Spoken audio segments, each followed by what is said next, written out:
8 distance है तुम्हारा, देखो ट्रेन प्लस प्लेटफॉर्म है ना अपन, तो ट्रेन का डिस्टेंस है 280 मीटर, प्लेटफॉर्म का हमको पता नहीं, हम उसको एक्स मान लेते हैं, क्या मान लेते हैं, एक्स मान लेते हैं, टाइम लगेगा हमको 30 सेकंड। तो वो 60। हेलो दोस्तों, स्वागत है आप सभी का मेरे यूट्यूब चैनल पे। आज मैं आप लोगों को ट्रेन से संबंधित कुछ क्वेश्चंस कराऊंगा जो कंपटीशन एग्जाम्स में खास करके एसएससी और रेलवे के एग्जाम में पूछे जाते हैं। आइए समझते हैं। देखिए, सबसे पहले तो हम लोगों को कुछ चीज़ें याद रखनी पड़ेंगी, वो है कुछ फार्मूले। ठीक है, चाल बराबर क्या होता है, दूरी बटा समय। ये फार्मूले हमको याद रखने पड़ेंगे। चाल बराबर दूरी बटा समय, इंग्लिश में बोलते हैं speed equal to distance upon time. देखिए, दूरी जो हमको मिलेगा क्वेश्चन में वो किलोमीटर के हिसाब से भी मिल सकता है और मीटर के हिसाब से भी मिल सकता है।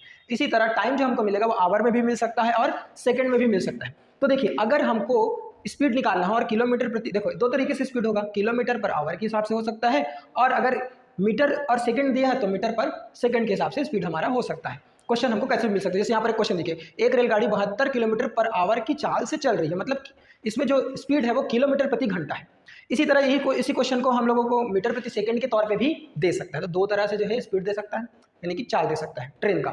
तो ठीक है, एक तो ये कंडीशन हो गया। दूसरी चीज़ कि क्वेश्चन आ जाता है कि चेंज करने के लिए, जैसे कभी कभी किलोमीटर प्रति घंटा जो दिया रहता है उसको मीटर प्रति सेकंड में बदलिए करके, या मीटर प्रति सेकंड रहता है उसको किलोमीटर प्रति घंटा में बदलिए करके प्रश्न देता है। और कभी कभी डायरेक्ट प्रश्न ना बोल के प्रश्न में कुछ ऐसे कंडीशंस डाल दिए जाते हैं जिसमें हमको ये बदलना जरूरी रहता है। ठीक है, सपोज दैट एक क्वेश्चन यहाँ पर देख सकते हैं कि एक रेलगाड़ी 72 किलोमीटर पर आवर के चाल से चल रही है, तो 2 मिनट में कितना मीटर चलेगा। अब देखो, स्पीड को उसने किलोमीटर प्रति घंटे में दे दिया, लेकिन प्रश्न क्या पूछ रहा है, कितना मीटर चला। तो उसको देखो, किलोमीटर को मैंने मीटर में पहले बदलना पड़ेगा। ठीक है, तो कैसे चेंज करेंगे आइए देखते हैं। किलोमीटर प्रति घंटे को हम मीटर प्रति सेकंड में चेंज करने के लिए मल्टीप्लाई करते हैं 5/18 का। इसी तरह मीटर प्रति सेकंड को किलोमीटर प्रति घंटे में बदलने के लिए हम मल्टीप्लाई करते हैं उल्टा करके, क्या करके, उल्टा करके 18/5 के साथ मल्टीप्लाई कर देते हैं। अब आइए देखते हैं, एक प्रश्न यहाँ पर देखो दिखा हुआ है कि एक रेलगाड़ी 72 किलोमीटर प्रति घंटे की चाल से चल रही है। ठीक है, तो चाल क्या हो गया तुम्हारा, देखिए यहाँ पर सबसे पहले लिख लेंगे, चाल क्या हो गया, 72 किलोमीटर पर आवर चल रही है। तो 2 मिनट में कितना मीटर चलेगी, देखो 2 मिनट में कितना मीटर चलेगी। तो सबसे पहले तो देखिए कि ये किलोमीटर में है और हमको पूछा है मीटर में, तो इसको सबसे पहले कि इस स्पीड को हम क्या करेंगे, किलोमीटर से मीटर में बदल देंगे। तो बदलने के लिए क्या करना पड़ता है, मल्टीप्लाई बाई 5/18। अब इससे हम लोग मल्टीप्लाई करेंगे, जो आएगा वो निकल जाएगा हमारा मीटर प्रति सेकंड में। तो देखिए कितना निकलता है, देखिए 18 से इसको 72 को कटा देंगे। ठीक है, 18 का 18, 18 चौके 72 हो जाएगा। ठीक है, ठीक है, 18 दूनी 36 और 36 दूनी 72, तो 4 बार में कट जाएगा, 4 पंचे 20, कितना जाएगा, 20 मीटर पर सेकंड। यानी कि इस रेलगाड़ी का चाल कितना हो गया, 20 मीटर पर सेकंड हो गया। अब आइए समझते हैं। देखिए, इसका मतलब ये होता है कि 1 सेकंड में 20 मीटर की दूरी तय हो रही है। इसका मतलब ये होता है कि 1 सेकंड में 20 मीटर की, 20 मीटर पर सेकंड, मतलब हर सेकंड में 20 मीटर की दूरी तय हो रही है ट्रेन के द्वारा। तो 1 सेकंड में 20 मीटर हो गया। हमको पूछा है कि 2 मिनट में कितना मीटर चलेगा। ठीक है, तो देखिए 1 सेकंड में होता है, सॉरी 60 सेकंड बराबर होता है 1 मिनट आपका। तो 2 मिनट बराबर 2 गुणा 60 कर देंगे तो सेकंड में बदल जाएगा। 1 मिनट में 60 सेकंड, तो 2 मिनट में 120 सेकंड।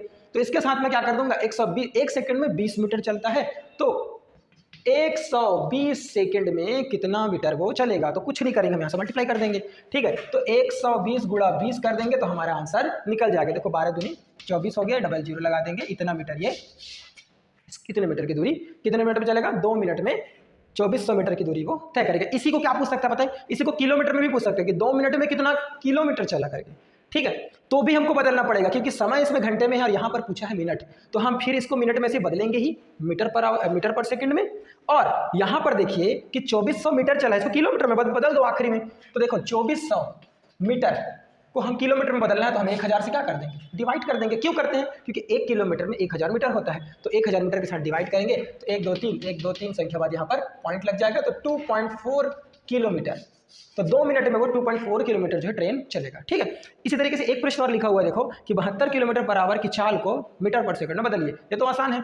ठीक है, 72 किलोमीटर पर आवर को किस में बदलना, मीटर पर सेकंड। मीटर पर सेकंड में बदलने के लिए क्या करना पड़ता है, 5/18 का मल्टीप्लाई करना पड़ रहा है, जो कि हम लोग कर चुके हैं, पहले से कर चुके हैं। ठीक है, तो क्या आ जाएगा, 20 मीटर पर सेकंड। तो डायरेक्ट भी पूछ सकता है, इनडायरेक्ट भी पूछ सकता है। ठीक है, अब आइए आगे देखें, आगे का क्वेश्चन देखते हैं। ठीक है, आइए देखते हैं एक क्वेश्चन जो इंपॉर्टेंट है एग्जाम के पर्पज से।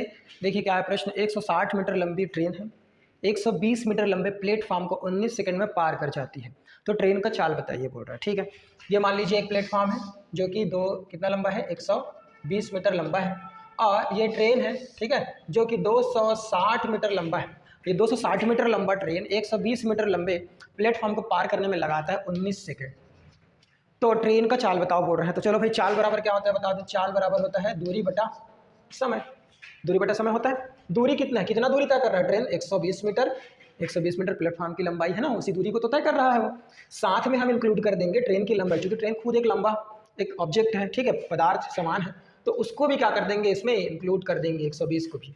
जब भी ऐसा क्वेश्चन आए जिसमें कोई ट्रेन किसी जगह को, लंबी चौड़ी जगह है, उसको अगर पार कर रहा हो, जैसे सुरंग हो गया, पुल हो गया, या फिर प्लेटफॉर्म हो गया, इसको अगर ये पार कर रहा है तो प्लेटफॉर्म, सुरंग या पुल, इनकी लंबाई को ट्रेन की लंबाई के साथ जोड़कर दूरी बनाते हैं, ठीक है। तो ये दोनों को मैंने जोड़ दिया और क्या बना दिया, दूरी, और ये 19 हो गया उसका समय। तो ये आंसर कितना आ जाएगा, 100 ये 160 120 है ना, 120 धन 260, दोनों को जोड़ देंगे। ये 120 क्या है, प्लेटफॉर्म, 260 ट्रेन की लंबाई, दोनों को जोड़ेंगे तो कितना आ जाएगा, देखो ये 8 हो जाएगा और ये 380 बटा 380 बटा 19 हो जाएगा। जब हम इसको काटेंगे एक टेबल से, 9 19 दूनी 38 हो जाएगा, ये 0 हो जाएगा। ये 20 मीटर पर सेकेंड, ये हो जाएगा ट्रेन का स्पीड, यानी कि ट्रेन की जो है चाल हो जाएगा, ठीक है। इसी क्वेश्चन को वो यहाँ पर ऑप्शन के जरिए से ये बोल सकता है कि ट्रेन की चाल क्या होगी, और आंसर ऑप्शन जो है आपको मीटर प्रति सेकंड में ना देके ना, वो किलोमीटर प्रति घंटे में भी दे सकता है, दोनों दे सकता है, उसकी मर्जी, ठीक है। तो अगर देखो इससे तो हमारा आंसर मीटर प्रति सेकंड में ही निकला है, अब इसको हम लोग किलोमीटर पर आवर में भी बदल सकते हैं। इसको मल्टीप्लाई कर देंगे 18/5 से। जब हम इसको 18/5 से मल्टीप्लाई करेंगे तो ये मीटर पर सेकंड से किलोमीटर पर आवर में बदल जाएगा।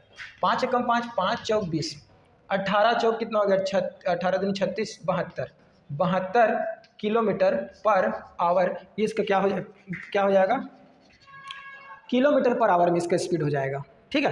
क्या हो जाएगा, किलोमीटर पर आवर में, दोनों पूछ सकता है, ठीक है। देखिए क्वेश्चन को और कैसे बदल सकता है इसी क्वेश्चन को, ठीक है। वो बोलेगा 220 मीटर लंबी ट्रेन है और 120 मीटर लंबा प्लेटफॉर्म लिखा है ना, उस प्लेटफॉर्म को हटा के वो यहाँ पर सुरंग बोल सकता है, सुरंग है बोलेगा, सुरंग की लंबाई है बोल देगा। फिर बोलेगा ट्रेन की चाल बताओ। इसी तरीके से उस प्लेटफॉर्म की जगह में वो पुल भी बोल सकता है, क्या बोल सकता है, पुल भी बोल सकता है। पुल की लंबाई इतनी है करके 120 की जगह 70 मीटर या कुछ भी दे देगा वो प्रश्न में, इतना लंबा पुल है, इतना लंबा सुरंग है या फिर प्लेटफॉर्म है। तो सभी के लिए यही चीज़ अप्लाई होगा, सभी चीज़ के लिए यही अप्लाई होगा, दोनों के लंबाई को जोड़ देंगे, ट्रेन की लंबाई और प्लेटफॉर्म, सुरंग, पुल, इनमें से जो भी दिया उसकी लंबाई को जोड़ देंगे, ठीक है। तो ये हमारा क्वेश्चन का आंसर निकल जाएगा, एकदम आसान है, ठीक। एक और प्रश्न, इसी पुल, सुरंग और प्लेटफॉर्म की जगह मुझे बोल सकता है कि 260 मीटर लंबी ट्रेन है बोलेगा, ठीक है। ये लंबी ट्रेन जो है वो पटरी पर, उसी के समानांतर पटरी पर कोई एक व्यक्ति खड़ा हुआ है बोल देगा इस तरह से, या कोई खंभा है बोल देगा, स्पेसिफिक खंभा। इस खंभे को पार करने में लगा समय को पूछ दे, खंभे को पार करने में कितना समय लगेगा पूछ देगा, चाल दे देगा या चाल पूछ देगा, ठीक है। तो इसमें हम लोग को याद रखना है कि किसी व्यक्ति को अगर हम पार कर रहे हैं या किसी खंभे को पार कर रहे हैं तो इसकी कोई लंबाई डिस्टेंस में इंक्लूड नहीं होगी। कहने का मतलब यह है कि अगर यही क्वेश्चन खंभा या व्यक्ति के रेस्पेक्ट में होता तो speed equal to distance upon time के लिए डिस्टेंस सिर्फ और सिर्फ 260 मीटर लंबा ट्रेन ही आता, और व्यक्ति का जो डिस्टेंस है वो 0 या खंभे का डिस्टेंस जो है वो 0 हो जाता, और टाइम हो जाता 19 सेकेंड, और यहाँ से कटा के हम आंसर कर सकते हैं। तो व्यक्ति या खंभे के लिए है तो वो 0 रहेगा, ठीक है। लेकिन अगर कोई प्लेटफॉर्म है, सुरंग है, पुल है, तो इन सब के लिए अगर मैं चाल निकालना चाहूँ तो उसको उसमें इंक्लूड करना ही पड़ेगा। आइए दूसरे क्वेश्चन की तरफ चलते हैं, चलिए अगले प्रश्न की तरफ देखते हैं, ठीक है। देखिए क्या लिखा है, 280 मीटर लंबी ट्रेन की गति 60 किलोमीटर प्रति घंटा है। यह रेलगाड़ी एक प्लेटफॉर्म को पार करने में 30 सेकंड का समय लगाती है। तो प्लेटफॉर्म की लंबाई पूछ रहा है, देखिए ये आपका प्लेटफॉर्म हो गया, ठीक है, और इस प्लेटफॉर्म को पार करने में कितना सेकंड का टाइम लगता है, टाइम आपका 30 सेकंड का टाइम लग रहा है। एक ट्रेन है लंबी, है ना, 280 मीटर लंबा एक ट्रेन है, 280 मीटर लंबा एक ट्रेन है, प्लेटफॉर्म को पार करने में 30 सेकंड का टाइम लग रहा है। इसकी स्पीड कितनी है, 60 किलोमीटर पर आवर। तो 30 सेकंड में जिस प्लेटफॉर्म को ये पार किया उसकी लंबाई बताओ बोल रहा है, ठीक है। अब यहाँ पर ध्यान दो कि ये मीटर में है, ये सेकंड में, और ये किलोमीटर पर आवर में। तो किलोमीटर पर आवर को तुम मीटर पर सेकंड में बदलो, ठीक है, तब जाके क्वेश्चन सॉल्व होगा, या फिर सेकंड को आवर में और मीटर को किलोमीटर में बदलो, कोई एक यूनिट बनेगा तभी आंसर निकलेगा। तो चलो इसको हम लोग क्या करते हैं, किलोमीटर पर आवर को मीटर में बदल देते हैं ना, मीटर पर सेकंड में। हमारे पास फार्मूला क्या है, देखो, speed equal to distance upon time. हम एक ही फार्मूले से पूरे गणित को बनाएंगे इस चैप्टर के, ठीक है। डिस्टेंस मतलब एक तो हो गया ट्रेन का डिस्टेंस, दूसरा प्लेटफॉर्म का डिस्टेंस, ठीक है। ट्रेन और प्लेटफॉर्म को मिला दोगे तो टोटल डिस्टेंस, और टाइम तो हम जान रहे हैं, लिखा यहाँ पर 30 सेकंड। अच्छा, स्पीड भी दिया गया है, ठीक है, चलो इसको यहाँ से नीचे से लिख देता हूँ मैं। स्पीड दिया है हमको 60, डिस्टेंस है तुम्हारा, देखो ट्रेन प्लस प्लेटफॉर्म है ना अपॉन टाइम, तो ट्रेन का डिस्टेंस है 280 मीटर। प्लेटफॉर्म का हमको पता नहीं, हम उसको एक्स मान लेते हैं। क्या मान लेते हैं? एक्स मान लेते हैं। टाइम लगेगा हमको 30 सेकंड। देखो वो 60 किलोमीटर पर आवर में इसको मीटर पर सेकंड में बदल देते हैं, तो उसके लिए हम लोग को क्या करना पड़ेगा, 5/18 के साथ मल्टीप्लाई, तो वो किस में बदल जाएगा, मीटर पर सेकंड में बदल जाएगा। ठीक है, अब हमको चाहिए एक्स, क्या चाहिए एक्स, तो एक्स के लिए इसको हटा दो उधर। ठीक है, 30 को उधर कर दो, तो 5/18 गुणा 60 गुणा 30 बराबर 280 प्लस एक्स होगा। ठीक है, इसको कटाते हैं, चलो ये 2 निया 18, 2 15 30 हो गया। ठीक है, ये फिर से कटेगा, 3 तिया 9, 3 पंचे 15, ये 3 एकम 3, 3 दूनी 6, 3 शून्य शून्य, क्या बचा, बचा क्या, ये 5 20 5 बचा, 5 पंचे 25, 25 दूनी 50 है ना, 5 पंचे 25, 5 गुणा 20 गुणा 5 बचा बराबर 280 प्लस एक्स बचा, ये 5 पंचे 25 और 25 दूनी 50 हो गया, और ये 0 बराबर हो जाएगा 280 प्लस एक्स। इसको उधर भेज दो, तो 500 माइनस 280 इक्वल टू हो जाएगा एक्स, तो एक्स बराबर कितना हो जाएगा 220। ठीक है, कितना हो जाएगा 220। तो प्लेटफॉर्म की लंबाई कितनी निकल गई, 200। आइए क्वेश्चन और देखते हैं। 60 किलोमीटर प्रति घंटे की चाल से जा रही एक ट्रेन 200 मीटर लंबे प्लेटफॉर्म को 45 सेकंड में पार कर जाती है। प्लेटफॉर्म में खड़े एक खंभा या फिर प्लेटफॉर्म में एक व्यक्ति खड़ा मान लीजिए, को यह कितने समय में पार करेगा, ऐसा प्रश्न बहुत पूछा जाता है। तो इसके लिए हमको ये याद रखना है, speed equal to distance upon time. Speed कितना है, 60 किलोमीटर पर आवर। डिस्टेंस हम जा रहे हैं, ट्रेन प्लस प्लेटफॉर्म, उसके बाद टाइम तो हमको पता है, तो यहाँ से ना हम क्या करेंगे पता है, ट्रेन की लंबाई निकालेंगे। ट्रेन की लंबाई निकलेगा, फिर व्यक्ति जो खड़ा है ना उसको ट्रेन कितने टाइम में पार करेगा वो निकालेंगे। पहले ट्रेन की लंबाई निकालते हैं, तो speed equal to distance upon हो जाएगा टाइम। स्पीड है हमारे पास 60 किलोमीटर पर आवर, उसको मीटर पर सेकेंड में हम बदल दिए। डिस्टेंस है एक्स ट्रेन का, प्लस प्लेटफॉर्म 200 मीटर लंबा प्लेटफॉर्म, टाइम है हमारा 45 को उधर भेज दो, तो 60 गुणा 5/18 गुणा 45 बराबर एक्स प्लस 200 हो जाएगा। ये देखो 9 दूनी 18, 9 पंचे 45, कट गया। ठीक है, क्या बचा, x प्लस 200, इधर क्या बचा 60 मल्टीप्लाई बाई 5/5, तो x प्लस 200 इक्वल टू, देखो 5 पंचे 25, ये 6 पंचे 30 हो गया, 3 पंचे 15, 6 पंचे 30 हो गया। अच्छा ये एक और बचा हुआ है, सॉरी, 2 1 2, ये 2 3 6, ये 30 हो गया, 30 बच गया, तो 5 पंचे 25, 25 3 75, 750 हो जाएगा। तो ये हो जाएगा x equal to 750 minus 200 that is equal to 500। तो 500 मीटर ये ट्रेन की लंबाई हो गई, ट्रेन की लंबाई 500 हो गई। अब हमको पता करना है कि वो व्यक्ति जो खड़ा है उसको पार करने में कितना टाइम लगेगा। ठीक है, तो speed equal to distance upon time फिर आ जाएगा। स्पीड कितना है, इतना ही है। ठीक है, कितना है 60 गुणा 5, इसको यहाँ लिखता हूँ, नीचे लिख देता हूँ, 60 गुणा 5/18 स्पीड इक्वल टू डिस्टेंस। अब डिस्टेंस कितना है, यही तो डिस्टेंस है ट्रेन का, और अब आदमी खड़ा है तो आदमी का तो 0 लेते हैं, तो ये 2 ही से हो जाएगा। अपॉन टाइम कितना लग रहा है यही निकालना है हमको, इसको टी लिख देता हूँ। चलिए ये टी को उधर भेज दो, सबको इधर ले आओ, तो टी इक्वल टू हो जाएगा 200 multiply by 18 divided by 60 into 5। सबको हल करेंगे, 0 से 0 कट गया, 5 कम 5, 5 चौक 20 हो गया, 6 कम 6, 6 तिया 18 हो गया, 4 तिया 12 हो गया। एक आदमी को पार करने में 12 सेकंड का समय लगेगा। ठीक है, ये क्वेश्चन आता है। आइए एक प्रश्न और देखते हैं जो एग्जाम के पॉइंट ऑफ व्यू से बहुत ज़्यादा इंपॉर्टेंट है। देखिए, दो ट्रेन क्रमशः 180 मीटर तथा 220 मीटर लंबे हैं। ठीक है, 180 मीटर एक है और एक 220 मीटर लंबा है। ये दोनों एक ही दिशा में है, कहाँ है बताओ, एक ही दिशा में, और 40 और 50 किलोमीटर की रफ्तार से चल रहे हैं, पर आवर के हिसाब से स्पीड है इनका। ये एक दूसरे को कब क्रॉस कर लेंगे, ठीक है, एक ही दिशा में है। ठीक है, क्या है, एक ही दिशा में। जब भी ऐसा प्रश्न आए और दोनों ट्रेन या दोनों गाड़ियाँ या ट्रेन या कोई दूसरा गाड़ी एक ही दिशा में चल रहे हैं और एक दूसरे को पार करने वाला कंसेप्ट आए, तो जब एक ही दिशा में हो तो दोनों की स्पीड को क्या करते हैं हम लोग, माइनस कर देते हैं, घटा देते हैं। क्या कर देते हैं, तो यहाँ से निकाल लेते हैं हम लोग सापेक्षित गति या स्पीड निकालते हैं, तो दोनों को घटा देते हैं। तो 50 में 40 को घटा दो तो 10 किलोमीटर पर आवर निकल जाएगा। ये आपकी गति हो गई दोनों को मिला के। ठीक है, एक दूसरे को पार करेंगे उसके लिए। और दूरी की अगर मैं बात करूँ तो दूरी में हमेशा चाहे एक ही दिशा की बात हो चाहे विपरीत दिशा की बात हो, दूरी को जोड़ देंगे। क्या कर देंगे, दूरी को हमेशा जोड़ देंगे।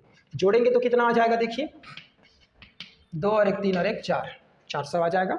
ठीक है, तो दूरी हमको पता चल गया, गति हमको पता है, कितना समय में होगा तो टाइम निकाल लेते हैं। ठीक है, तो speed equal to distance upon time, तो स्पीड है हमारा 10 किलोमीटर पर आवर, इसको हम लोग मीटर प्रति सेकंड में बदल दिए। डिस्टेंस है हमारा टोटल 400 मीटर, ठीक है, और टाइम हमको पता नहीं है। टाइम को उधर, इसको इधर ले आओ, तो टाइम इक्वल टू हो जाएगा 400 मल्टीप्लाई बाई, ये ऊपर चला जाएगा, ये दोनों नीचे आ जाएंगे, तो टाइम इक्वल टू क्या हो जाएगा, 0 से 0 कट गया, 5 एकम 5, 5 अट्ठे 40 हो गया, 18 गुणा 8 बच गया, 8 अट्ठे 64, 8 एकम 8 से 14, 144 सेकंड। कितना टाइम लगेगा? एक दूसरे ट्रेन, दोनों ट्रेन एक दूसरे को कितने टाइम में ऐसे क्रॉस कर लेंगी, ठीक है, 144 सेकंड में, जब दोनों एक ही दिशा में। अगर यही क्वेश्चन पलट के तुमको ये बोला जाए कि दोनों एक ही दिशा में ना हो के विपरीत दिशा में, कैसा है बताओ? विपरीत दिशा में कूद रहे हैं दोनों ट्रेन, एक इधर जा रहा है, एक इधर आ रहा है, तो ऐसी स्थिति में क्या करेंगे, आइए देखते हैं। ये जो सापेक्षिक टाइम है जिसको हमने घटाया है, उसको हम जोड़ देंगे। क्या कर देंगे? जोड़ देंगे। तो यहाँ पर घटाने के अलावा हम लोग क्या करेंगे, जोड़ेंगे। तो 50 और 40 को जब हम जोड़ेंगे तो हमको मिलेगा 90, और 90 से हमको यहाँ पर काम करना है। तो 90 से काम करेंगे तो 90 गुणा 5/18 बराबर डिस्टेंस अपॉन टाइम हो जाएगा, ठीक है। ये 18 इधर आ जाएगा, 400 multiply by 18 divided by 90 into 5 हो जाएगा। ये 0 से 0 कैंसिल, 5 एकम 5, 5 अट्ठे 40, 9 एकम 9, 9 दूनी 18, तो 8 दूनी 16 सेकेंड लगेगा। जब विपरीत में होंगे तो 16 सेकेंड, जब एक ही दिशा में होंगे तो 144 सेकेंड। दोनों तरह से क्वेश्चन पूछ सकता है, ठीक है। दूसरा इसी में पूछ सकता है कि, ठीक है, इतना ही पूछेगा, ठीक है। एक तो देख पूछेगा एक ही दिशा में, एक पूछेगा विपरीत दिशा में, तो दोनों तरीके से क्वेश्चन को हम लोगों को याद रखना है, ठीक है। तो ये बहुत ही ज़्यादा इंपॉर्टेंट क्वेश्चन थे जिनको मैंने आप लोगों को बताया है।